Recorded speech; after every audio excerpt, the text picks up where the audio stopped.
27वीं आईनी तरमीम का बिल कौमी असम्बली में पेश। बिल वज़ीर कानून आज़म नज़ीर तारड़ ने पेश किया। आज़म नज़ीर तारड़ ने कहा, सेनेट में बिल पेश करके सुमोचो का इख्तियार ख़त्म किया गया। सुमोचो की नज़र कभी वज़ीर आज़म, कभी सरकारी मुलाजिम, कभी अदाकार हो गया। तरमीम के जरिए हाई कोर्ट के जजेस के तबादले का तरीक़ाकार वज़ा किया गया। पीटीआई अरकान के आईनी तरमीम नामंजूर के नारे। हुक्मरान इत्तेहाद को कौमी असम्बली में 2/3 वाज़ेह अक्सरियत हासिल। हुकूमत की इत्तेहादी नेशनल पार्टी का आईनी तरमीम के हक़ में वोट न देने का फैसला।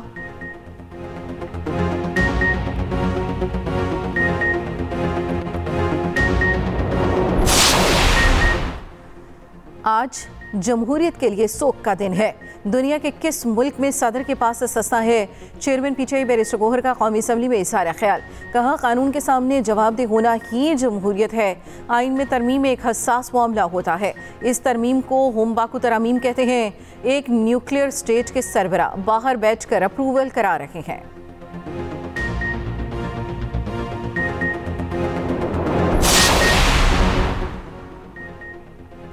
वज़ीर आज़म ने पीपल्स पार्टी को एतमाद में लिया। पीपल्स पार्टी की रुकन शाज़िया मरी का कौमी असम्बली में खिताब। कहा, जमहूरी अमल अक्सर अपोजिशन में बैठे लोगों को नजर नहीं आता। पीटीआई स्पीकर के सामने दर्जनों बिल लाए जाते थे। कहा जाता था कि बिलों को पढ़ा हुआ समझा जाए। बिलावल भुट्टो ने एक्स पैगाम के जरिए पार्टी के लोगों को एतमाद में लिया।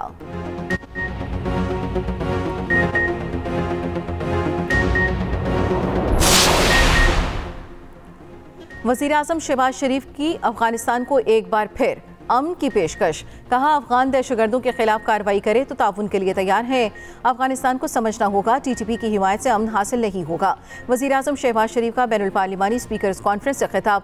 कहा, शिद्दत पसंद गिरोह अफगानिस्तान और उसके बाहर अमन में रुकावट है। पाकिस्तान ने कई बार अमन दुश्मन कार्रवाइयों का सामना किया। मुसल्लह अफराज ने दुश्मन के अज़ाइम नाकाम बनाए।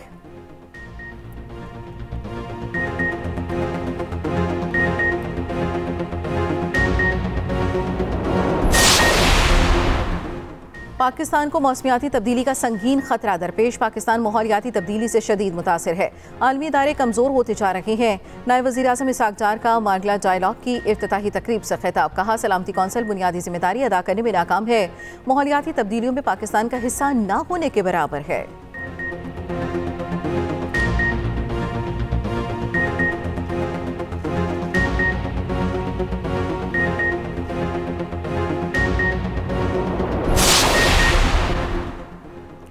पैंतालीसवीं Pakistan army rifle association central meet की इख्तितामी तकरीब।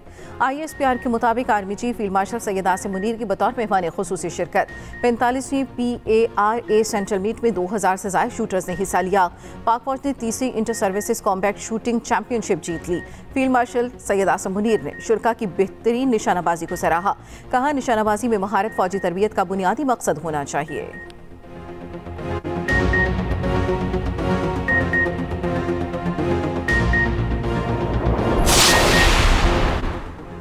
ब्राज़ील में COP30 कॉन्फ्रेंस। वज़ीर आला पंजाब मरियम नवाज ने पाकिस्तान पवेलियन का इफ्तिताह कर दिया।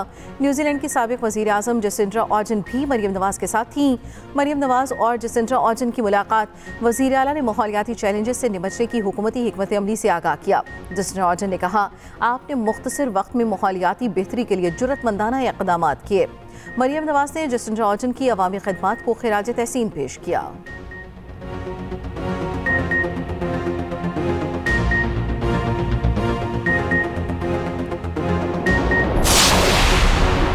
सुप्रीम कोर्ट अक्सर ताकतवर के साथ खड़ी रही, अवाम के साथ नहीं। जुल्फ़िकार अली भुट्टो की अदालती फांसी अदलिया का नाकाबिले माफ़ी जुर्म था। सुप्रीम कोर्ट के जज जस्टिस अतर मिनुल्लाह का चीफ जस्टिस को खत लिखा। बेनज़ीर भुट्टो, नवाज शरीफ और मरियम नवाज के खिलाफ कार्रवाइयाँ भी एक ही सिलसिले की कड़ियाँ हैं। बानी पीटीआई के साथ होने वाला सलूक इसी जबर के तसलसल का हिस्सा है। इस्लामाबाद हाई कोर्ट को अवामी एतमाद हासिल करने पर निशाना बनाया गया।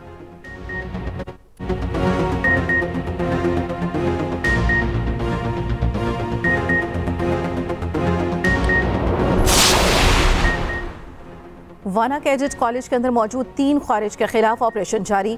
सिक्योरिटी जराये के मुताबिक तीनों खारिज का ताल्लुक अफगानिस्तान से बताया जा रहा है। दहशतगर्द मुसलसल टेलीफोन पर अफगानिस्तान से हिदायत ले रहे हैं। गुज़श्ता रोज़ अफगान खारिज ने कॉलेज के मरकजी गेट पर बारूद से भरी गाड़ी टकरा दी थी। पाक फौज ने फौरी कार्रवाई करते हुए 2 खारिज को हलाक कर दिया था।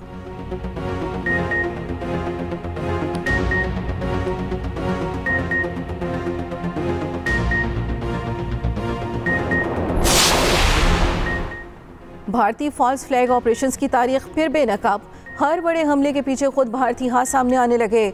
भारतीय पुलिस रिपोर्ट के मुताबिक 2007 की समझौता एक्सप्रेस पर हमला हिंदू इंतहा पसंदों ने किया। झूठा इल्जाम पाकिस्तान पर लगाया गया। हिंदू इंतहा पसंद असीमानंद की गिरफ्तारी ने सनसनी फैला दी। अदालत में एतराफ़ किया कि समझौता एक्सप्रेस, अजमेर धमाकों और मालेगांव ब्लास्ट सब हिंदू तंजीमों के प्लान थे। साबिक गवर्नर जम्मू कश्मीर सीतापाल सिंह ने पुलवामा हमले को साजिश करार दिया। चिट्टी सिंहपुरा में सिखों के कत्लेआम का इल्ज़ाम भी पाकिस्तान पर लगाया गया।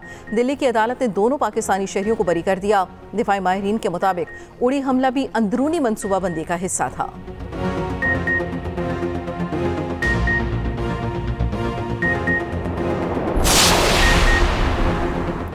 नई दिल्ली धमाके पर मोदी सरकार पर उंगलियां उठने लगी। सोशल मीडिया पर हजारों भारतीयों के बीजेपी पर फॉल्स फ्लैग ऑपरेशन के इल्जामात। भारतीय सहाफ़ी बोल पड़े, कहा बीजेपी बहरान में आए तो धमाके का ड्रामा होता है।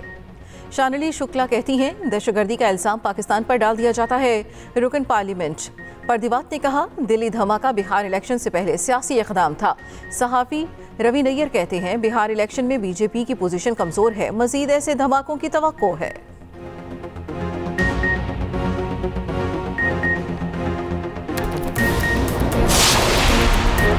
गवर्नर सिंध कामरान टिसोरी से रवांडा के हाई कमिश्नर की मुलाकात। तिजारत सरमायाकारी में इजाफे पर तबादला ख्याल।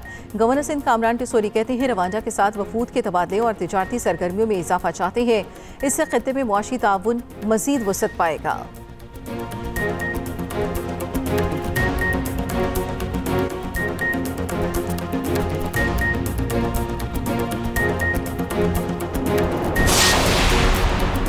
सिंध हाई कोर्ट में ई चालान के खिलाफ दरखास्त पर समाअत। अदालत ने फरीकैन को नोटिस जारी करते हुए 25 नवंबर को जवाब तलब कर लिया। इस दरखास्त को भी ई चालान से मुतालिक दीगर दरखास्तों के साथ मुंसलिक करने की हिदायत। दरखास्त में चीफ सेक्रेटरी, सिंध हुकूमत, IG और दीगर इदारों को फरीक बनाया गया।